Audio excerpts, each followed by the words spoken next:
Amém? Vamos abrir comigo lá em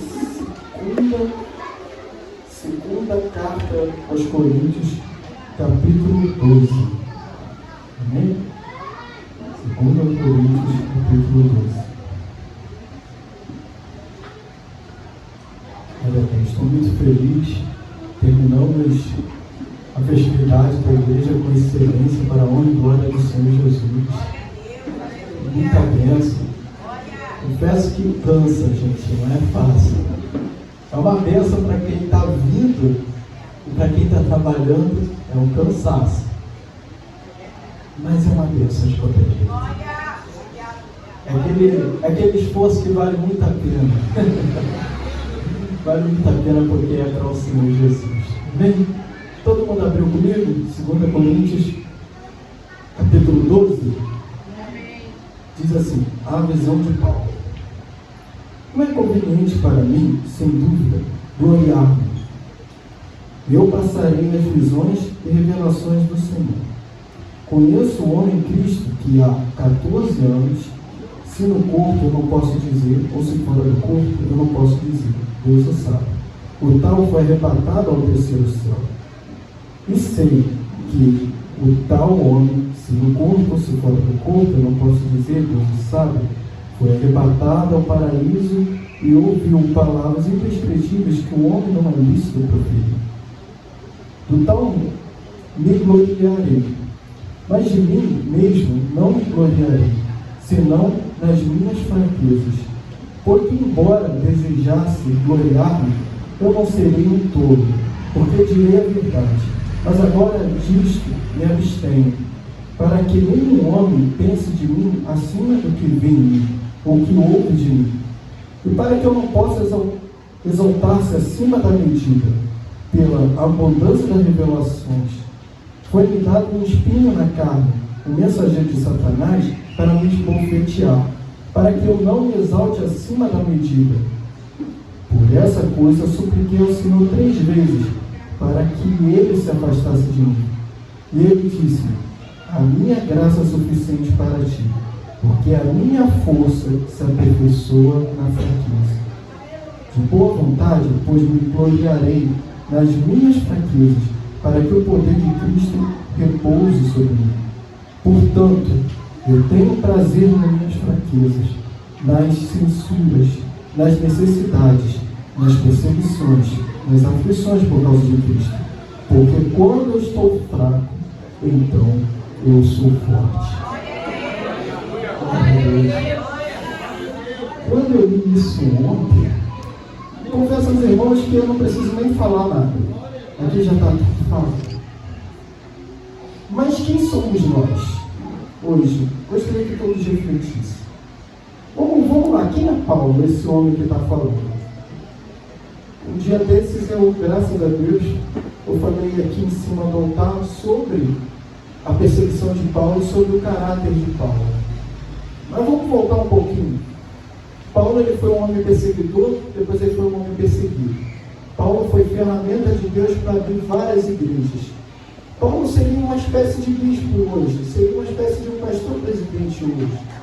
Ele abria igrejas, mas tudo direcionado por Deus. Paulo era um homem culto, Paulo era usado por Deus, Paulo teve o privilégio de ouvir a voz de Jesus. Todas essas coisas que talvez muita da gente não sabe o que é isso. Mas tem um porém.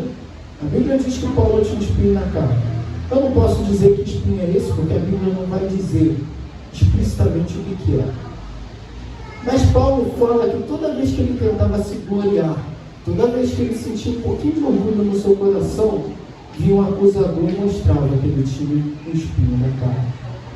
E quem somos nós hoje? Se Paulo, que foi um grande homem de Deus, foi usado por Deus, abriu várias igrejas, foi um homem diferenciado, porque para mim, depois de Jesus, claro, o homem que eu mais admiro no Novo Testamento é Paulo. Mas Paulo, ele era tão humilde a ponto de dizer, eu sim, eu tenho problema.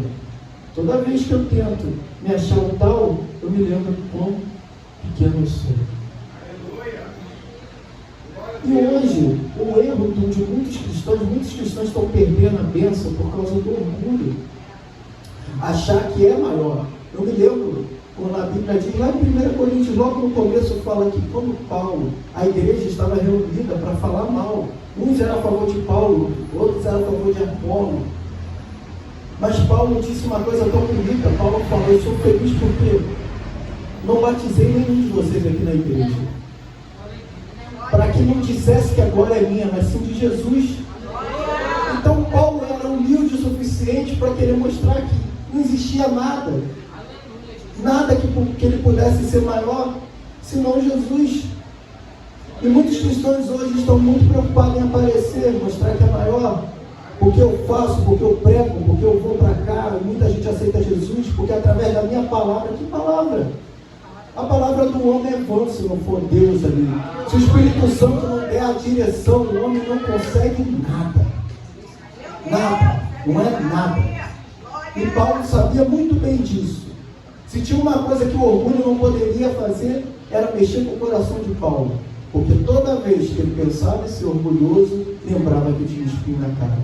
E aí eu recomendo o orgulhoso se olhar no espelho todos os dias. Porque toda vez que você achar o tal, lembra o espinho na carne que você tem.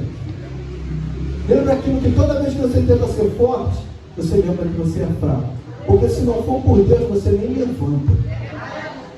Você não tem um sopro de vida. Eu acho interessante que muita gente gosta de pegar as mensagens de Paulo e usar até como frases assim para colocar no carro. Posso todas as coisas naquele que me fortalece. Acho tão bonito isso, mas esquece que lá atrás ele disse: se eu quer passar necessidade, se eu quer ser perseguido, se eu quer ter muito, mas se eu quer ter pouco. Isso as pessoas esquecem. Eu posso todas as coisas naquele que me fortalece. Mas será que eu aguentaria ser perseguido como Paulo? Será que eu seria humilde como Paulo foi, a ponto de chegar e falar: seja meus imitadores, assim como eu sou de Cristo, ser um homem reto temente a Deus? Uma vez eu vi uma frase que diz, é muito interessante isso, diz que toda vez que eu achar o pecado do meu irmão maior do que o meu, é só eu me olhar no espelho, porque aí eu vou ver. Porque como é que eu posso julgar o meu irmão aqui, se eu sei dos meus erros todos os dias? Só eu me conheço. Desde o momento que eu começar a enxergar isso em mim, querer uma melhora em mim, e começar a não querer mais julgar o meu irmão, como diz lá em Mateus 7, né? Não julgueis para que não seja julgado, porque da mesma medida que vos julgar, você vai julgado também. Porque que hipócrita eu querer tirar um cisco do olho do meu irmão, se eu tenho uma trave no meu? Isso tudo foi a palavra de Jesus aqui. Então, como eu sei que hoje é culto da família, não era para falar uma palavra de conselho, mas quando o orgulho chega no meu coração, quando eu me acho tal, eu me lembro de Naamã. Porque Naamã, a Bíblia diz que Naamã era um general, era o homem mais importante da Síria. Naamã, ele entrava e destruía vários governos. Mas Naamã tinha uma coisa que o uniforme dele cobria, a lepra. Hoje em dia, muitos crentes têm uma lepra, mas não é mais física, é no coração. Fala, mas não vive aquilo que fala. E Naamã, a Bíblia vai contar que Naamã escondia aquela lepra, mas tinham pessoas que conheciam a lepra dele. Uma era sua esposa, e a outra a sua empregada, a serviçal da casa de Naamã. Porque aquela limpava, lavava a roupa e via aquela roupa toda cheia de sangue todas as vezes. Até que naquele momento ela chega e fala que existia um profeta que poderia curá-la. E ele vai até esse profeta. Só que como um homem orgulhoso, ele achou que o profeta ia receber ele assim quando chegar. Mas não. O profeta mandou falar para ele: vá lá e se banhe 7 vezes no Rio Jordão. E assim você vai ser curado. Só que Naamã, tão orgulhoso, que ele é o melhor rio. Quantas vezes a gente não é assim orgulhoso, a gente sempre quer o melhor. Deus está te oferecendo, está te dando uma coisa hoje, para você colher o melhor lá na frente, mas você está preocupado com agora. E aí Naamã, já pensando em voltar para casa, a Bíblia conta que um dos soldados, olha só, ele era general, um dos soldados chega e fala: mestre, vai lá, não custa nada. E ele vai, e a Bíblia diz: ele se banha uma vez e nada acontece, 2, nada acontece, 3, nada acontece. Mas na 7ª vez, quando Naamã se levanta, a pele dele é igual de um bebê. E ele é curado. Mas aí o mais interessante disso, A cura de Naamã, a primeira veio pelo orgulho. Porque a lepra de Naamã estava no seu coração. E estava no orgulho que Naamã carregava. Eu não sei porque veio até esse caminho, mas Deus sabe. E o orgulho de Naamã primeiro precisava ser quebrado, para depois ele ser curado. E muitas das vezes Deus não trabalha na nossa vida, Deus não muda a nossa história, Deus não vai até a nossa casa, quando o orgulho está dentro de nós. Zaqueu era um homem muito poderoso, mas ele precisou subir numa árvore porque ele era pequeno.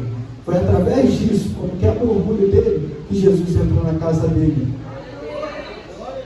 E eu creio que a partir de hoje, muitos orgulhosos vão ser quebrados nessa noite. Que devemos ter uma vida de total dependência a Deus, sabendo que por nós nada podemos fazer, mas somente por Ele. Eu agradeço a minha oportunidade.